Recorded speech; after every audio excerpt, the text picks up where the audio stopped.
Koi CBD has been a leader in the hemp wellness space since their start in 2015. The company is family-owned and community-focused. They have an expansive product range, including broad and full-spectrum CBD products and more, in tinctures, gummies, vapes, topicals, and even CBD for pets. All of their products are third-party tested by accredited laboratories to ensure potency and purity, and lab results are posted online for consumers to access. They have over 11,000 positive reviews posted on their website. Koi products are offered at thousands of retail locations nationwide. They offer discount programs through their website for veterans, as well as a Koi Rewards loyalty program to earn discounts and a subscribe and save service. So go to koicbd.com, that's KOICBD.com, and enter discount code NOWELL, NOWELL, for 20% off a single order through the end of January 2022. Thank you so much for your support.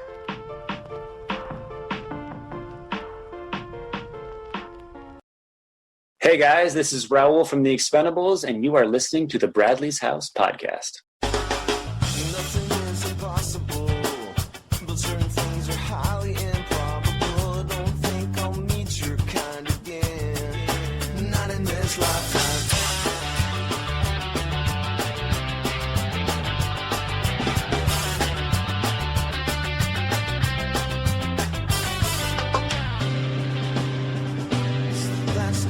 Hey guys, welcome back. Come on in and make yourself at home, as you should when you're a guest in Bradley's house.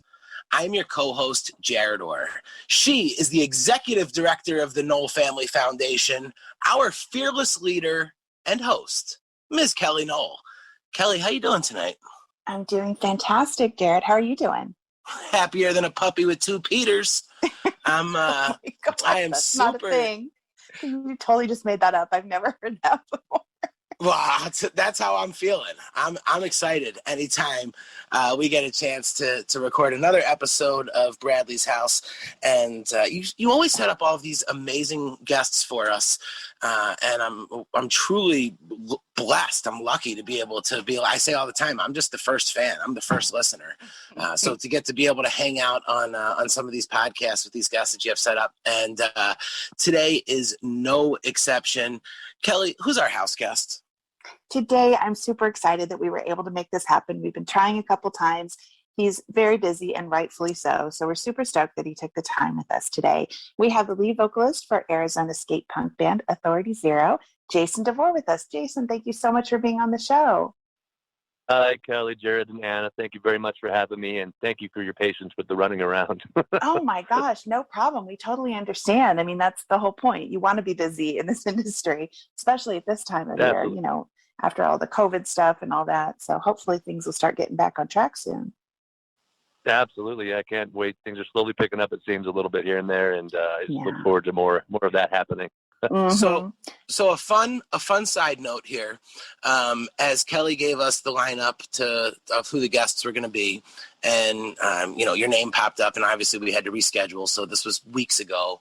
I always like to go back and dive into the music, and Authority Zero has always made it in my playlists because it's just my genre of music. But admittedly, I've never been I wasn't overly exposed to the music. So I start really digging in, and I'm like, man, this is awesome. And then I click into some of your solo stuff, and I'm checking out a bunch of that, and I'm like, this is also really awesome. So I send Anna a text message, and I tell her, I said, hey, you should really hop on and check out some of this Jason DeVore. It's, Jason DeVore is probably a little bit more my speed, but Authority Zero is definitely your speed, babe. Check him out. And she responds back, yeah, I've loved Authority Zero since I was 12. So Thank she you, said it. Yeah, she said that was a big part of my punk phase. So she's already been a long time fan. So she's had your name circled for quite a while, and was excited to get this one going. Awesome, man. I appreciate the support. That's awesome. And my kids, of course, are super stoked too, because I raised them listening to nothing but good music, including plenty of Authority Zero. So when I told my youngest son, Andrew, my 18-year-old, that we were going to be talking with you today, he was like, oh, he started talking about like Struggle, which is one of his favorite songs off the Tipping Point album, and put it on and started singing along with every word. And I love the fact that my kids still appreciate the music that they grew up listening to, you know, like Revolution off of the Andiamo album, just so much great music. You guys have done a great job through the years.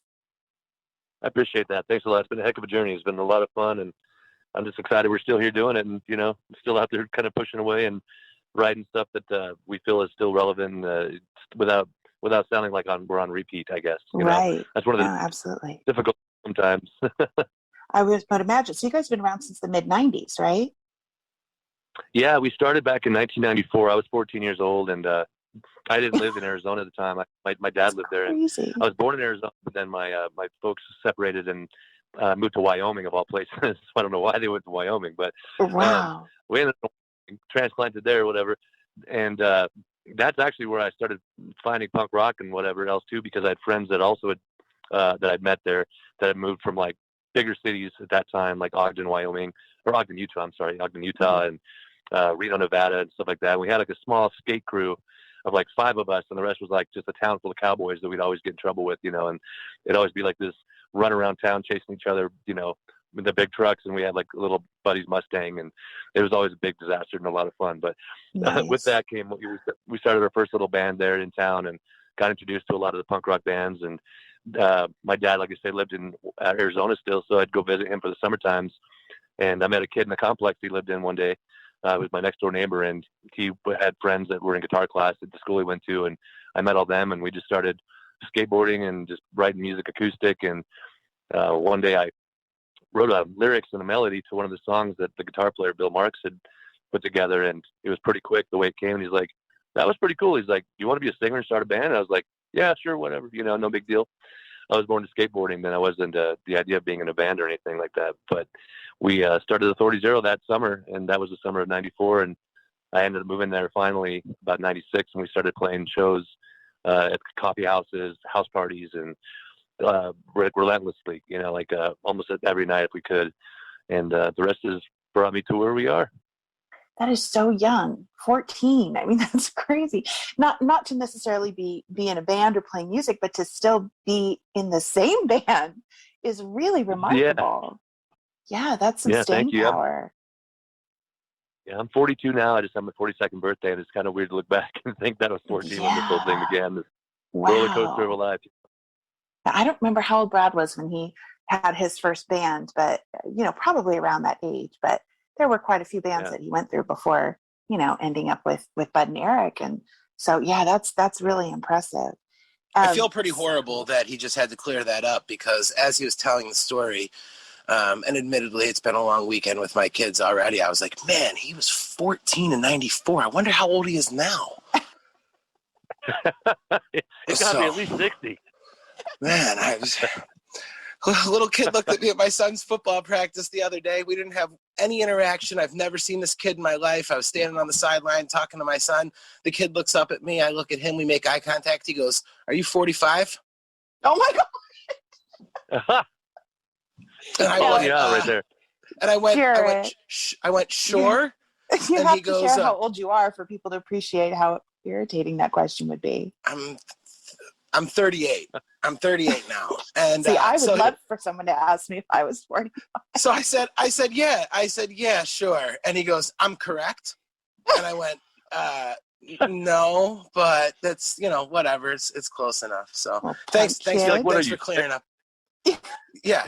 What time? What's your bedtime, kid? What time do you gotta go Mimi's? What time do you gotta go Mimi's, kid? Yeah, which one of these? Who's this kid's dad? We got a problem. I want to know right now. So yeah, he's a 12-year-old over there. Yeah, I mean, it was literally like the most bizarre thing ever. I mean, we made this eye contact, and he just went right at it. Are you 45? Oh my gosh, that's funny. So thanks for clearing up the math on our end, Jason. I appreciate that. Is what I'm trying to say. I do have a question, because Authority Zero, right? Yeah. It's one of those things that it's like when I drive past PetSmart, I'm always like, are those people Pet Smart, or is that the Pets Mart? Right? I always kind of have that debate. You're overthinking it, but okay. So with your band, is it like, how much authority do we enjoy? We enjoy zero authority. That's how much. Or it's like, how much authority do we have? Shit, we got zero. Yeah, that's kind of it. I mean, one of the first songs, it kind of goes both ways. The idea behind the name being seemingly backwards, which I've learned over time with people asking that question actually in interviews and stuff. I never really thought about it twice until it started kind of coming up. But our old guitar player and original member, Bill Marks, majored in Spanish, and he studied Spanish, and a lot of the language in Spanish is kind of backwards spoken, you know, so he thought that was kind of a cool way to announce it, I guess. Like he went to a bank one time, his ex-girlfriend's mom's work, and we were trying to figure out a band name. We had the dumbest names, and he saw an authority, and there was a colon and a blinking zero, and he was like, that's pretty cool. And he thought that whole, you know, the whole Spanish phonetics of that was a pretty cool thing as well. And so he told us all the name idea. We're like, that's cool. It's like, we're a bunch of punk kids. We don't like authority. Authority doesn't like us. It kind of goes both ways. You know, we do what we want, you know, we're going to get in trouble for it, but you know, that's kind of how the dice roll. And so, Sure. Do you remember, do you remember any of those bad names? I love this. This is one of my favorite questions. Like, Authority Zero was almost what? Jerry's hair. Oh my It's gosh. the worst. I know. So, it's horrible. Yeah. Jerry's hair is the one that stands out. The other ones I can't really think of, to be honest with you, but that was oddly one. The guy I told you about that I met, his name was Jerry. And we thought it'd be like one of those names like Diesel Boy, you know, or something just kind of off the cusp that ended up making sense down the road. Like even like Green Day, you know, Yeah. it's like things like that where like, Jerry's hair's going to be fucking bitching.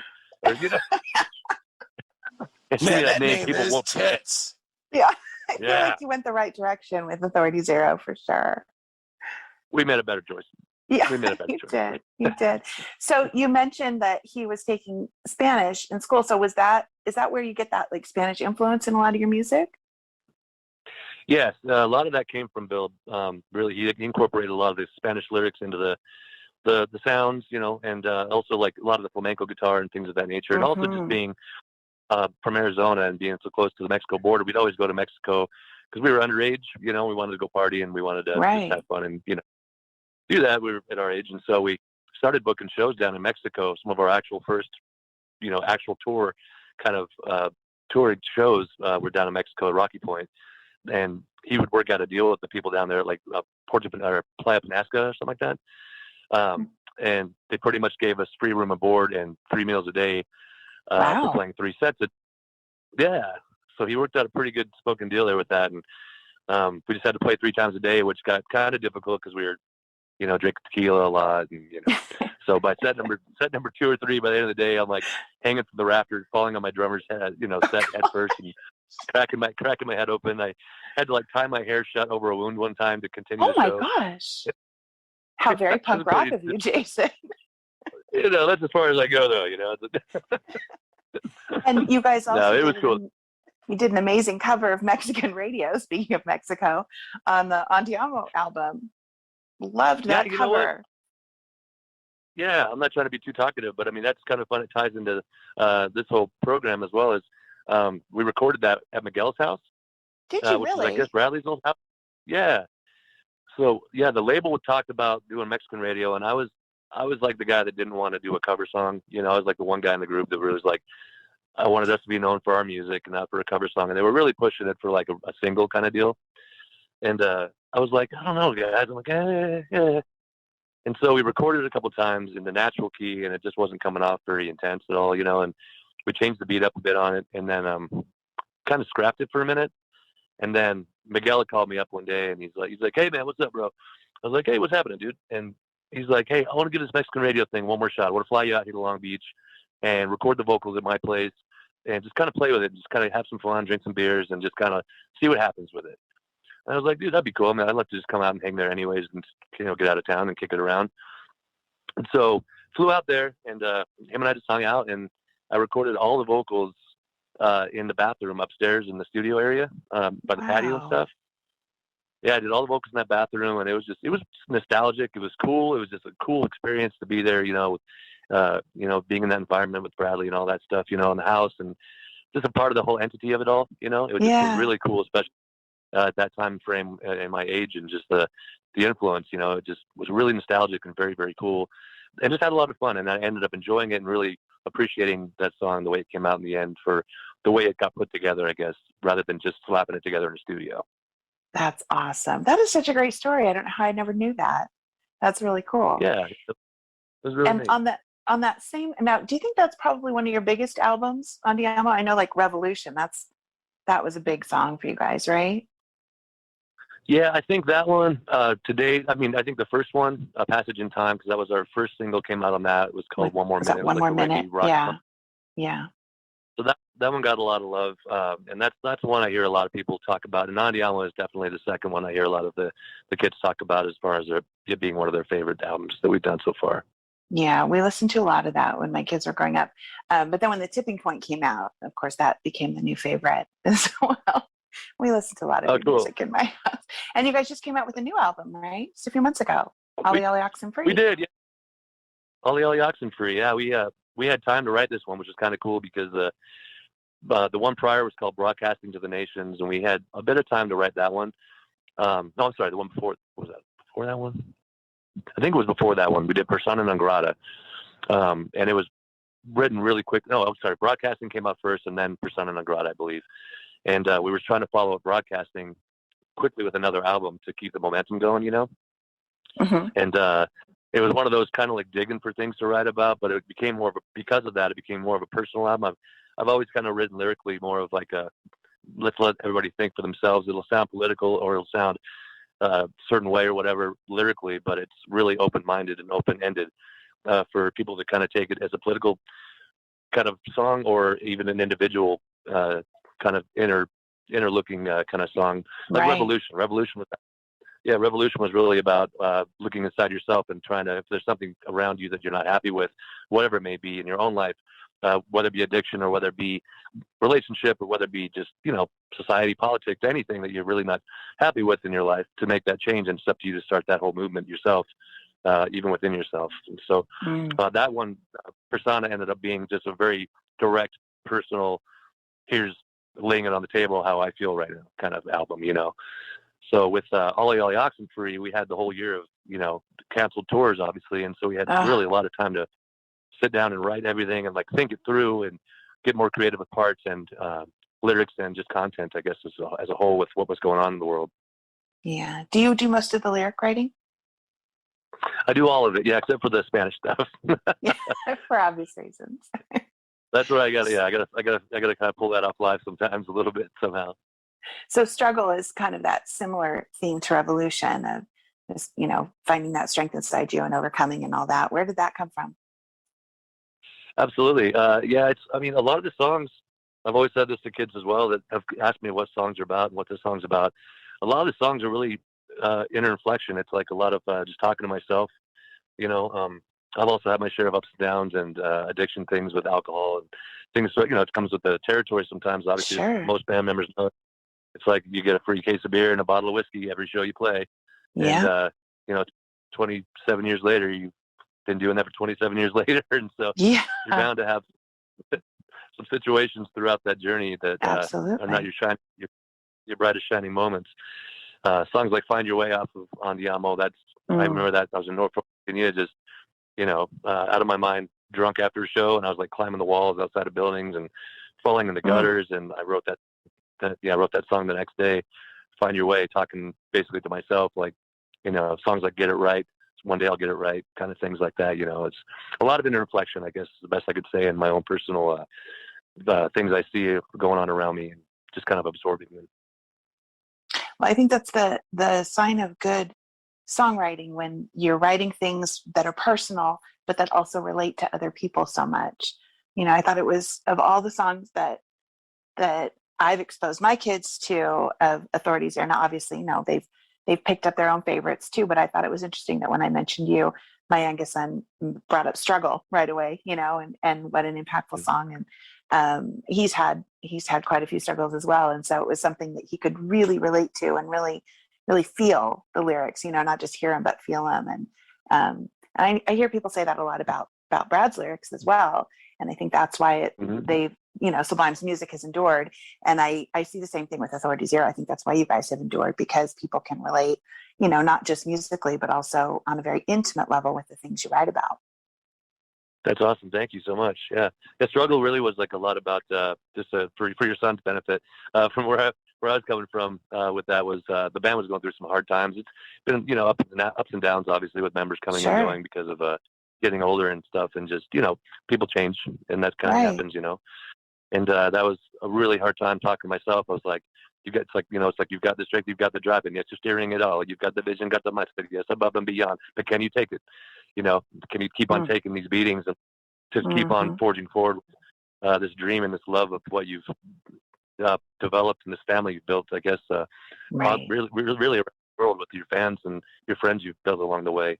How far can you take it before you snap? I guess sometimes. Yeah. Which applies to a lot of things. And I think that's why he liked it. He's going to love that you just did that part in this episode, by the way. That was very cool. So thank you.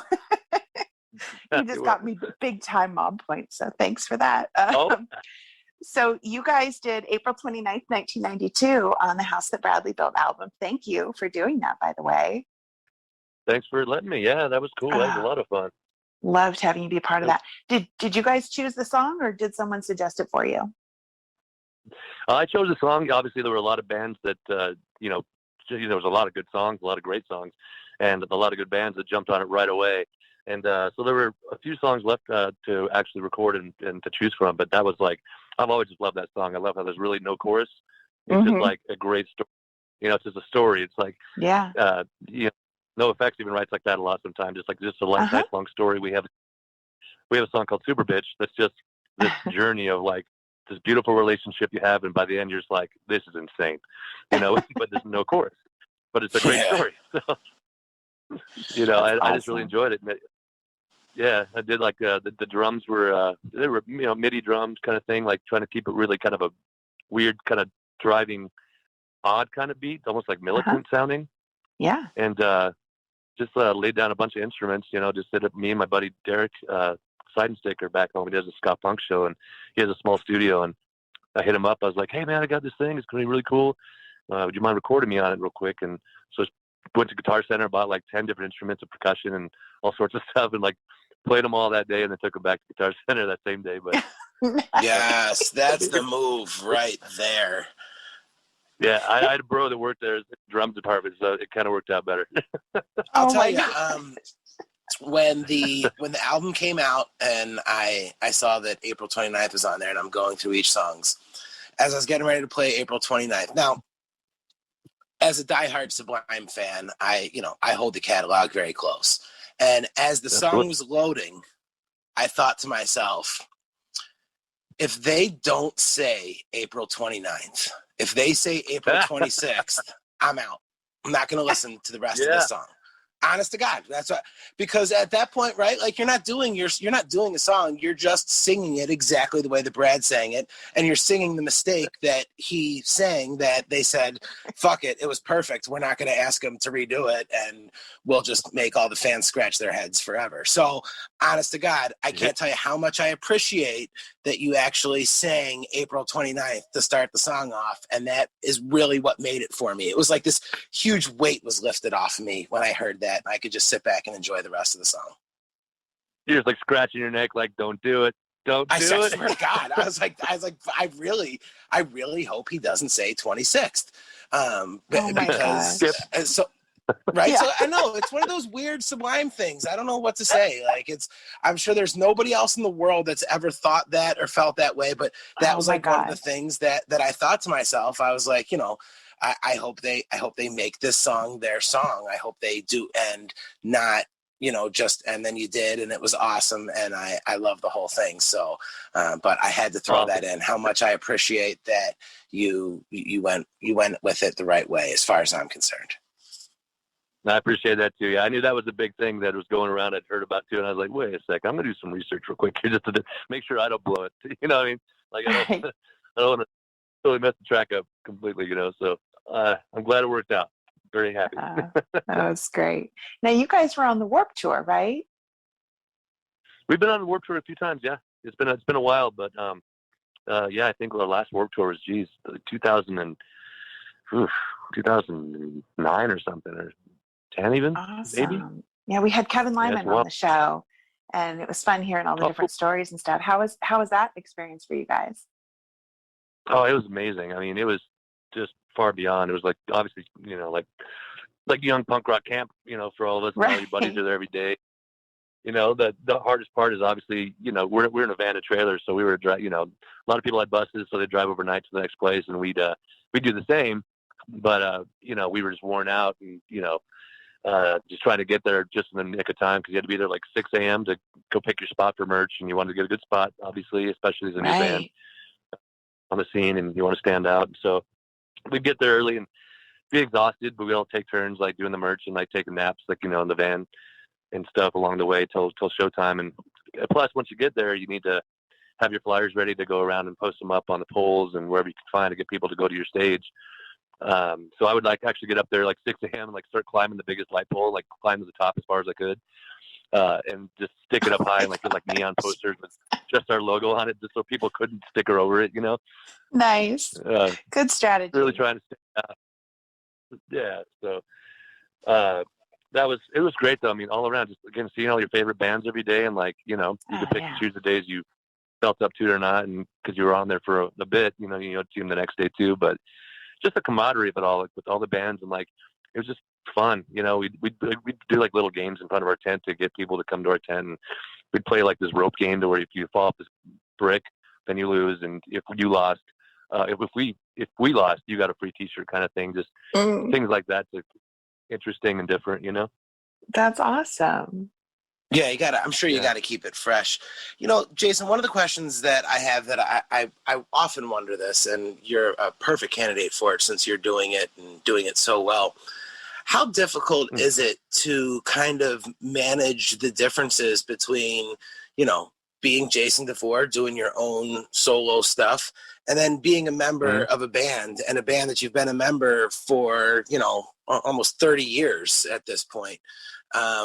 Is it difficult wearing both hats? I mean, how does that, when you're doing the music, you're writing, because it's two different sounds for sure. You have your own distinctive style, and you certainly know, oh, hey, this is the guy from Authority, but it's definitely a different feel and a different vibe. Is that the motivation to go and do that, so you can kind of let out that other side musically? It really is, honestly. That's a big part of it. I mean, I was really influenced by when I was on tour one time on the East Coast. We're on tour with a band called New Blood Revival, and this is way back. Like, we're talking like 2003, maybe 2004, even something like around that time. But they were big fans of. I'm not sure if you guys have heard of Jeff Buckley, but Jeff Buckley. Yeah, absolutely. Yeah. Yeah, he has this gorgeous, like this beautiful, this voice. I mean, I don't even know how to put it. Like, when I heard it, I'm like, who the hell is this? This is Jeff Buckley. He's gone past since now, and I heard the story about how he passed and all that. Yeah, he drowned, just correct? like his voice. Yeah, his dad drowned in the same river, my understanding is, I think. Yeah, Jeff Buckley, one of my stepmom's all-time favorites. So lots of Jeff Buckley in my house growing up. That's awesome, yeah. And I heard it, and I was so inspired by it. I was like, because I love singing too. Like, I love punk rock.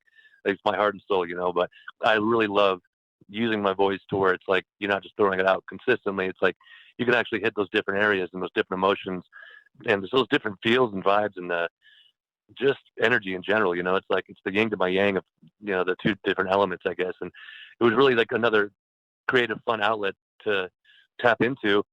When I heard that, I was like, I want to do something like this. I'm like, I could do this. I think like something like this. Not at that stature. I was like, this guy's just got a really magnificent voice, but I want to give it a run for what I've got going on at this point in time. So I really started diving into it a little bit. And when I first started actually recording some of the songs, I didn't want to promote when I was playing out live, my first times out, like at open mics and stuff. I didn't want to affiliate it with Authority Zero at all. I wanted to see if, just randomly just go out to open mics or whatever and see if people just actually genuinely liked the music I was playing and the songwriting and the songs themselves and what I was doing, without the correlation of Authority Zero to have that be like the crutch of, well, we want to check this out because it's the singer of this band or whatever that we like. So I really veered away from, like, when I started doing my own shows, promotion wise, I was very adamant about them not putting Of Authority Zero on the flyers, just to, like I say, for that purpose of seeing if it was worth the damn or not, or if it was just me like being my own creative self and keep it in the bedroom kind of deal, you know? Yeah, So, that's, but yeah, it is. We've actually heard similar stories to that quite a few times on this podcast. Peter DiStefano from Porno for Pyro said he did the exact same thing when he went solo. He didn't use his affiliation. So I think that makes a lot of sense, and at the same time, like we said, it's a different vibe. It's a different feel. So you don't want the Authority Zero fans showing up expecting to hear your Authority Zero songs, and then, you throw them for a loop. So I think it's awesome that you went out there and stood on your own. And it certainly seems to have worked out for you.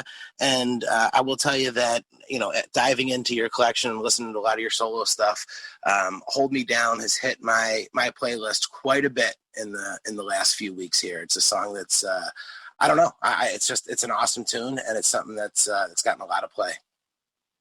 Right on, bro. Thank you very much for that.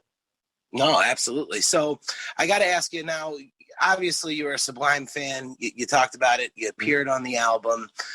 You picked April 29th to do on the album, but like you said, there's a ton of bands that were on there. So whenever I have a musician on, I always ask the same question. If you ran into somebody that never heard of the band Sublime before, and you had to pick one song from the category or from the catalog to best show them who Sublime is, what song is that to you, Jason? Oh my God, that's a loaded question. There's No pressure. a lot of well, not loaded, I guess. Yeah, it's a good, there's no wrong answer. There's no wrong answer. You just go with your gut, man. You can't be wrong here. Yeah. Boy, let me think here. Give me a second. Dead air.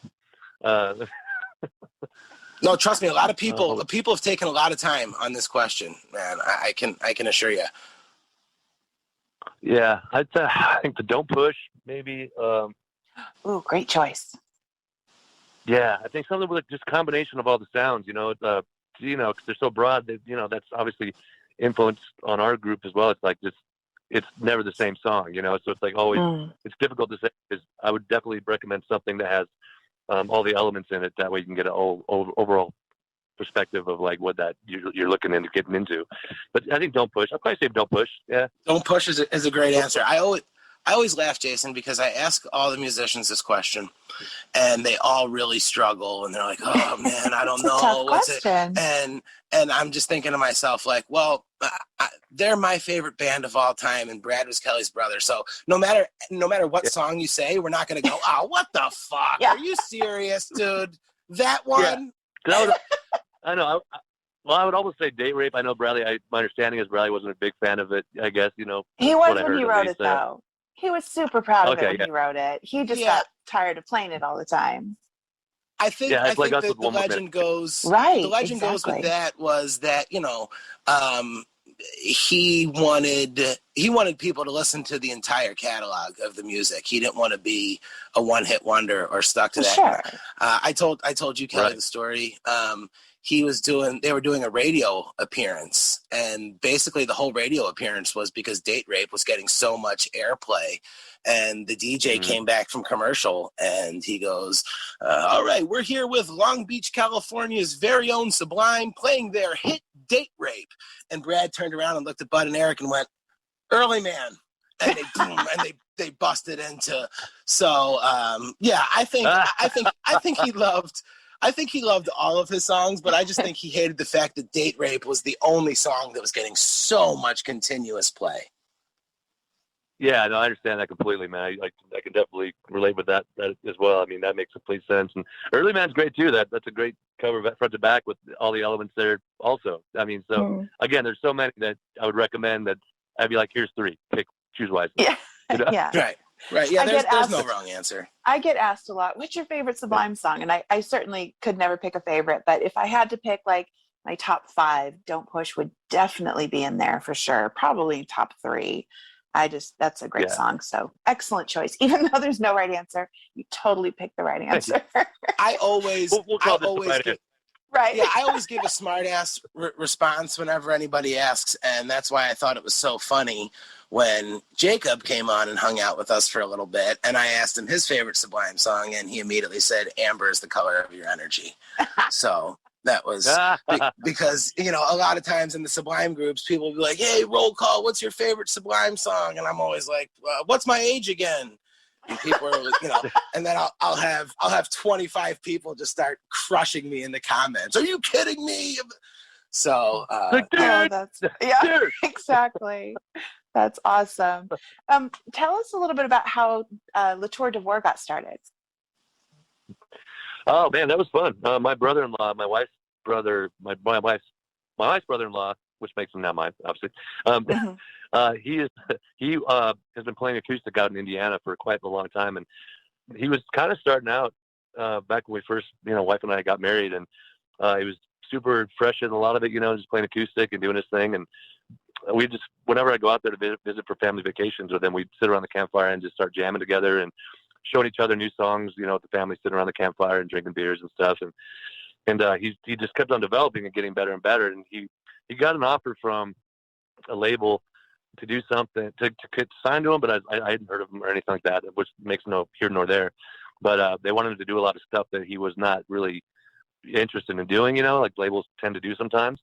And so I was like, I've been through this before myself. I'm like, don't do anything you don't want to do. I'm like, if this is the way they're going with you already and you haven't even signed anything, I mean, it's just kind of like this stepping stone for things to come. So I just really think about it long and hard, what you want to do. If you love this and you want to continue to love it, make sure that you're going to be happy doing it, and just follow your heart with it. So he ended up backing out of that whole deal. He's like, I took your advice. I'm like, whoa, wait, whoa. You know, like I didn't mean, you know, Oops. that completely. I'm like, I didn't mean to blow it for you, bro. but he was super happy with it, and he since then has gone his own path, and he's been developing his own fan base, and he's got this whole thing. He's got his name is Russ. He calls his fans Rustafarians. You know, nice. And he's branched out and started. Well, so he reached out. He's like, I want to tour with you someday. I'm like, I've been on tour so much with Authority that we never had the time to just go from tour to going back on tour to do acoustic and hope for the best kind of deal, you know?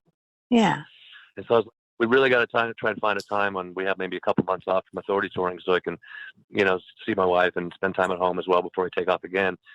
And so we just put together like a 1 week thing, and he's like, let's base it around you because you've got a bit of a name out there, and it'll only help me grow, getting in front of your fans that might come up. And I'm like, all right. I'm like, well, let's give it a shot and see what happens. And so we called it Le Tour DeVore and just hit the road, and just went out there in the car and hit a few spots and incorporated a few different artists along the way. And it kind of kept on growing. We kept on doing it. We invited Krista Makes from Less Than Jake out on the last one with Howie Spank from Ballyhoo as well. And it just kind of started growing. And yeah, Gabo Fadiuka, yeah.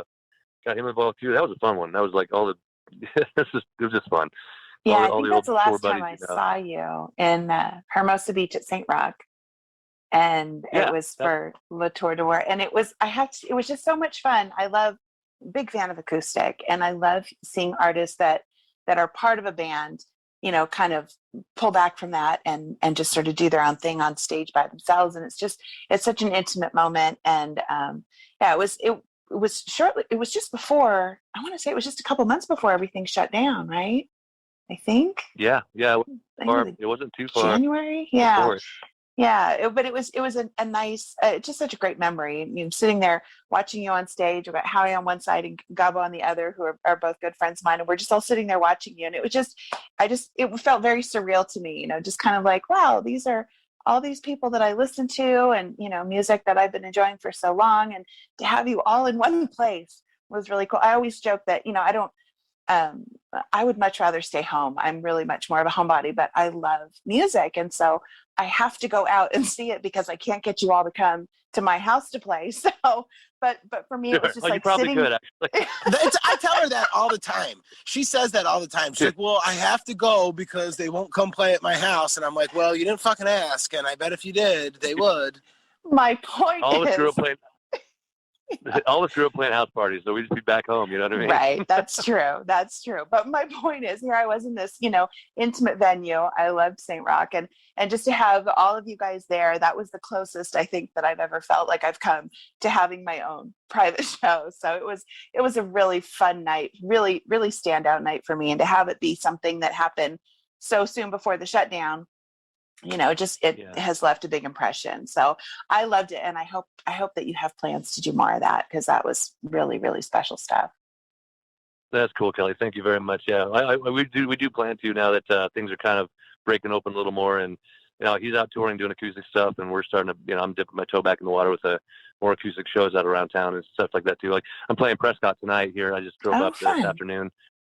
So I'm doing my buddy's birthday party up here at this pub, but little things like that. And I think him and I have been really talking a bit more about let's do the next rendition because it's been a couple years at this point now. It seems like at least probably been close to at least. Yeah, so it's about time for the Tour DeVore 7, I think, and get out there and grab some more heads and try some different art.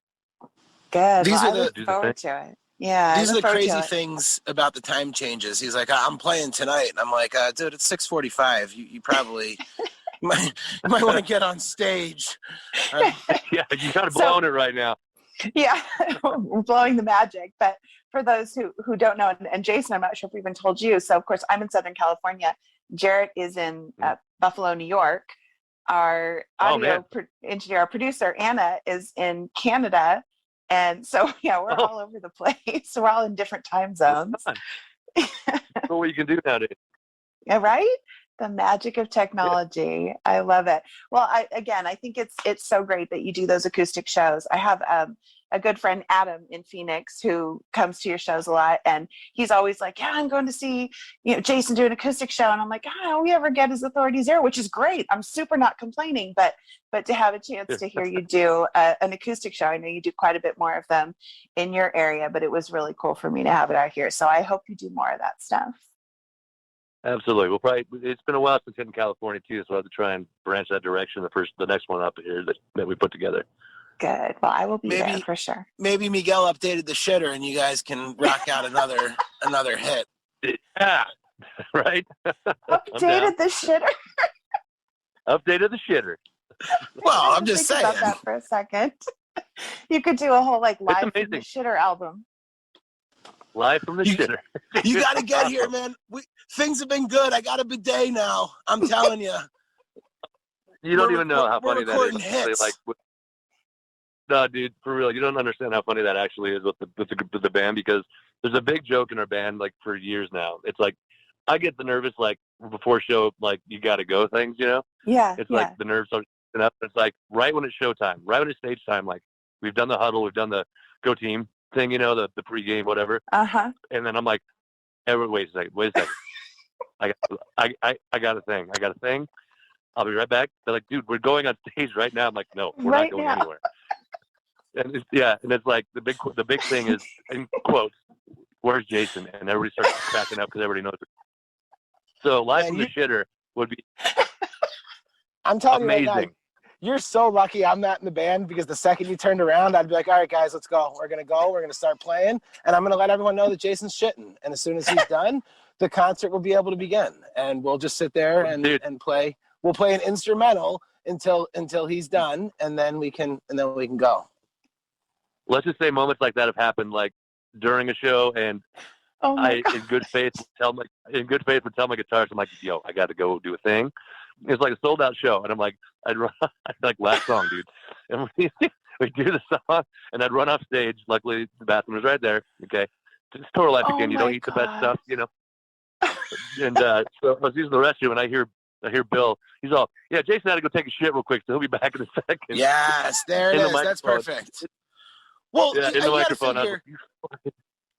You got to figure there's been a time where a guy's walked up to his old lady and been like, hey, let's go grab a beer. And she's like, no, the show's getting ready to start. And he's like, no, I just watched Jason run and take a shit. We got a few minutes for sure. We got time. We can do a shot and a beer. Plenty of time. I've seen this guy in action before. I know this routine. Yeah. Oh my God. Well, you know what? At this point, let's roll credits, because I don't think we're going to top that. But before we let you, pretty good closer. Before we let you go, Jason, where can our listeners find you and Authority Zero? Take time here, plug your websites, your social media pages, upcoming shows, merch you're selling, anything that you got going on. Let everybody know. Okay, cool. Well, our new album, Ollie Ollie Oxenfree, just came out. It's an individual release of our own. Self-release, and it's out now. It's in stores. It's online on Spotify, on iTunes. Check it out there. There's vinyl available.